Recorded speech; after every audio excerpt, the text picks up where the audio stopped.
Mr. Trump, congratulations on a big night last night. The Fox News exit polls, you had to like everything about the exit polls, including about 90% of Republican voters think it's likely that you'll beat Hillary. That's a remarkable statistic. You never get credit for a number like that, do you? No, you never do. It's sort of interesting. What was a really good poll is that 30% of Bernie's fans, the people that were with Bernie, are going to vote for me when they have the chance to vote for me versus Bernie, right, if that ever happens. So that's a good stat, too. But, no, they're two great states. I've been there. I spent a lot of time there. Nebraska is incredible. And West Virginia, you know, the miners they have to be taken care of. Hillary was disastrous, what she said.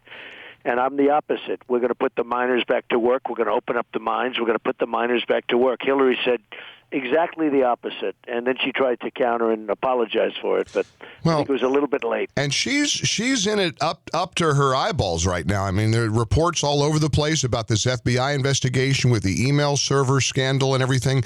If something big were to happen, and some of us have a theory that Joe Biden will emerge as to sort of the white knight for the Democrats, because even Democrats don't want to have a socialist represent their party. I mean, who would Donald Trump rather face in the general election? Hillary Clinton, Bernie Sanders, or Joe Biden?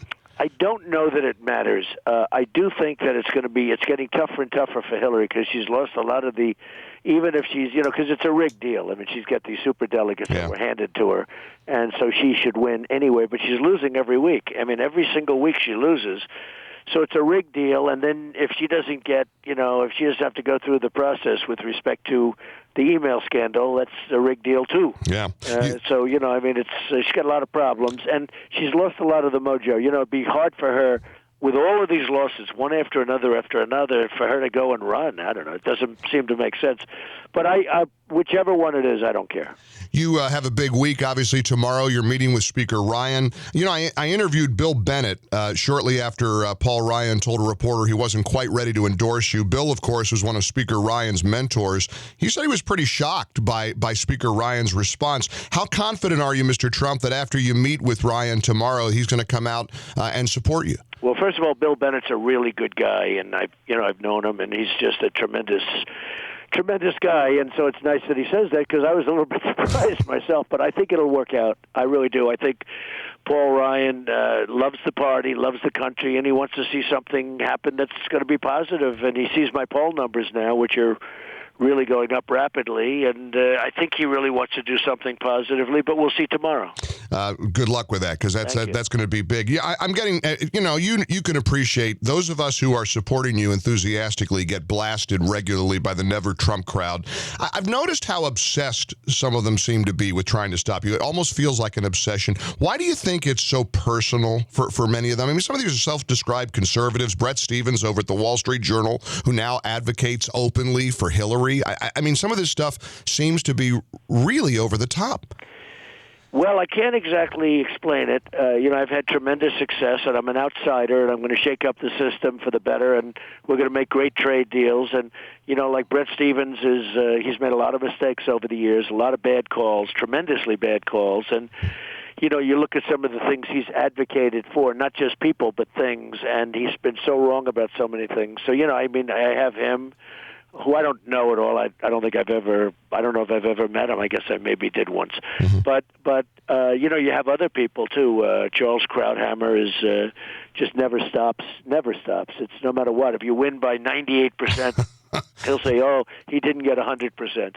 There's just people, and they have it in their mind. And don't forget, they all said I wasn't going to run. Right. They all said you couldn't get the nomination. Right. They all said you wouldn't get over 30%. Right. I mean, to be quite honest, the same people who say you can't win in the general election are the same ones who were convinced you couldn't do any of the things you've done this year.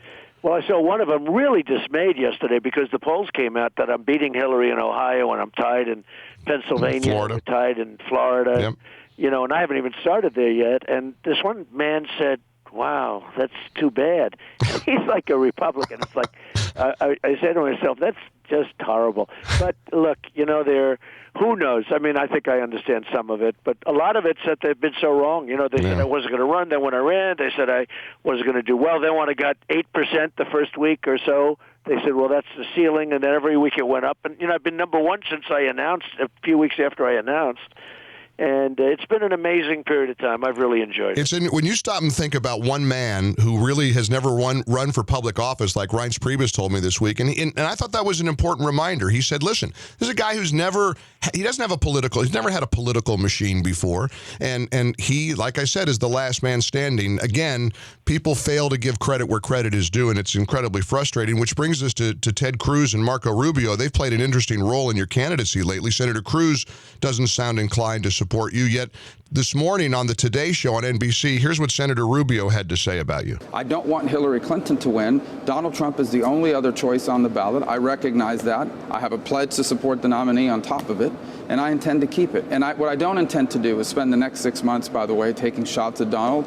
Whether we like it or not, he has earned the right to make his case to the American people. He earned it at the ballot box, and I'll respect that. Mr. Trump, that seems like a pretty honorable thing for Senator Rubio to do, right? I think so, and I think he did the right thing, and I appreciate that. And I think eventually Ted Cruz will also come along. You know, they signed pledges. Everybody signed pledges. Now, Jeb Bush dishonored his pledge. I mean, he dishonored his pledge. I mean, he signed a pledge. And if you remember, they all wanted me to sign it, so I signed it. Right.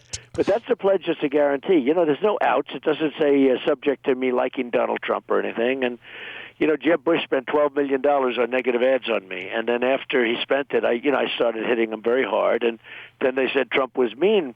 But I wasn't mean. I mean, he spent $12 million hitting me with phony negative ads. They weren't even true. So, you know, I had a right to do what I did, and it was tough, and he left the race, and then he said he's not going to endorse me, and I said, well, then you violated your pledge. Right. And I think he said, well, he doesn't care. Well, that's not supposed to be. That's not a man of honor when you violate your pledge. There seems to be a formula, Mr. Trump, that happens with your candidacy. It's happened all year. The more people throw at you, the more popular you become with the people who matter, the voters. Is there a part of you that hopes that this cycle continues all the way through November?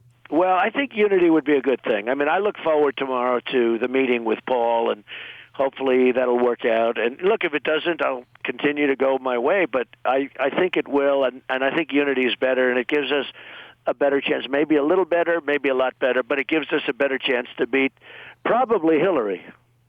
Well, we will see. You're the consummate deal maker, no question about it. It's an attribute millions of Americans appreciate about you. How do you seal the deal in final here? How do you seal the deal with people who are on the fence with you, who say, I'm not quite sure, he's never done this before? How do you win them over? Well, they're coming along. I mean, we're going to make great trade deals. We have horrible deals right now. Our country is being taken to the cleaners. We're going to fix up our military and make it strong, really strong, so nobody messes with us. We're going to take care of our vets. We have so many things. We're going to have a very, very strong border. The border is going to be unbelievably powerful and strong. And that's what we have to have. Otherwise, we don't have a country. We're going to get rid of Obamacare and replace it with something much better and for much less money. It's a disaster, Obamacare. So, you know, all of these things, I'm going to save the Second Amendment, which is under siege. You know, Hillary wants to she wants to abolish the Second Amendment, take away everybody's guns. And can't do that. Not today, you can't, not ever. And you know, we've got a lot of things going, I think, that are very good. Well, we know how many directions you're pulled in, and we're always very grateful when you can take time to join us here on the Mike Gallagher Show. All the best, Mr. Trump. Stay safe and stay well. Mike, and you've been so nice. It's an honor to do it, believe me. Thank you so very much. Thank you very much. Take care, Mr. Trump. So long. Bye-bye.